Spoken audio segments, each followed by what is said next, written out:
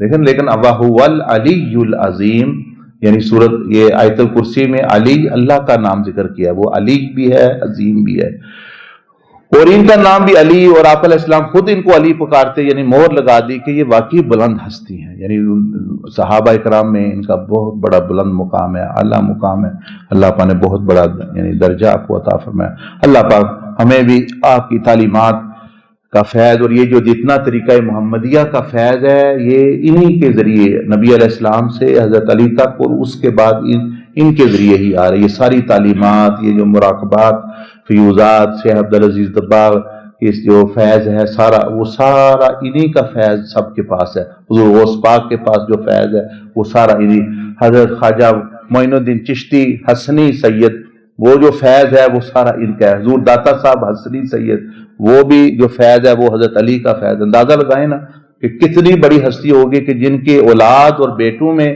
اتنے 11 تو بڑے بڑے امام ہوئے، اور ایک آخری امام آنے والے جو امام مہدی جو ہیں اپنا یعنی ابھی آئیں گے، امام حسن کی اولاد میں سے، قرب قیامت میں سے، اور وہ ہستی حضرت علی کی اولاد، یعنی جن کے پیچھے سیدنا عیسیٰ علیہ السلام بھی جن کے پیچھے نماز پڑھیں، کیا مقام ہے وہ، اس لیے کہ بھئی یہ نبی علیہ السلام کی امتی بھی ہے، ان کی اولاد بھی ہیں، اور حضرت علی کی جو ہے اپنا اللہ جل مجدہ ان کے درجات مزید بلند فرمائے۔ اب دعا کر لے، پھر یہ نماز پڑھ لیتے، الحمدللہ رب العالمین، والسلام علی رسول اللہ وعلی آلہ وصحبہ اجمعین۔ یا رب العالمین یا ارحم الراحمین، اپنے فضل و کرم و احسان سے ہم سب پر رحم فرما، فضل فرما۔ یہ لوگ ہستیاں، پاک ہستیاں جن کا ہم تذکرہ کر رہے تھے، یہ تو اپنا اپنا وقت گزار کے کامیابی کے ساتھ دنیا سے چلے گئے، ہم ابھی بہت خطرے میں ہیں، فتنے کے دور میں رہ رہے ہیں، آزمائشوں میں ہیں، طرح طرح کی مشکلات میں ہیں، یا رب العالمین ہم پر بھی اپنا فضل و کرم فرما، ان ہستیوں کے نقش قدم پر چل کر ہمیں بھی کامیابی کامرانی نصیب فرما، یا رب العالمین یا ارحم الراحمین۔ سیدنا علی کرم اللہ وجہ الکریم کی ذات کا فیض، اور آپ کی روحانیت کا فیض، اور آپ کے علم کا فیض، جو خاص علم، اور آپ کی شجاعت کا فیض ہم سب کو نصیب فرما، یا ارحم الراحمین۔ قیامت کے دن ان کی شفاعت اور ان کے جھنڈے تلے ہمیں جمع فرمانے کے قدموں تلے، جنت میں ان کا دیدار اور صحبت، دنیا میں ان کا مشاہدہ، روحانیت میں ان کا ساتھ نصیب فرما۔ اس طرح ہمیں دوسرے بھی تمام اہل بیت اطہار، تمام صحابہ کرام، سیدنا ابوبکر صدیق، سیدنا عمر الفاروق، سیدنا عثمان غنی، اور جتنے اور بھی اصحاب ہوئے، اہل بیت ہوئے، سب کی محبت، سب کا فیض نصیب فرما۔ خواجہ خیر الدین اولیاء، سیدنا عبدالعزیز دباغ، سیدنا عبدالقادر جیلانی، حضرت داتا علی حجویری، خواجہ معین الدین چشتی، حضرت بہاؤالدین نقشبند، شیخ شہاب الدین سہروردی، سیدنا احمد کبیر الرفاعی، امام ابو حامد غزالی، جتنے بھی اولیاء ہوئے، سب کے درجات بلند فرما، اور تمام امت مسلمہ کی مغفرت و بخشش فرما، اور بلال بھائی کا جو بیٹا تو نے عطا فرمایا، اس کو لمبی زندگی، صحت جسمانی روحانی کے ساتھ، اور نیکی اور صحیح معنوں میں حضرت علی کرم اللہ وجہ الکریم کا پیروکار، آپ کا فیض یافتہ بنا، امت محمدی کا صحیح خادم بنا، اور بھی جن لوگوں کو تو یا رب العالمین تو نے اولاد عطا فرمائی ہے ان کو نیک بنا۔ تھوڑا سا وقت رہ گیا ہے، چند سال، پتہ نہیں چند مہینے، چند گھڑیاں رہ گئی ہیں کہ موت قریب آ رہی ہے، تیاری کی توفیق عطا فرما، یا ارحم الراحمین یا ارحم الراحمین۔ وصلی اللہ علی النبی الامی وعلی آلہ وصحبہ وسلم تسلیما، آمین۔ جزاک اللہ.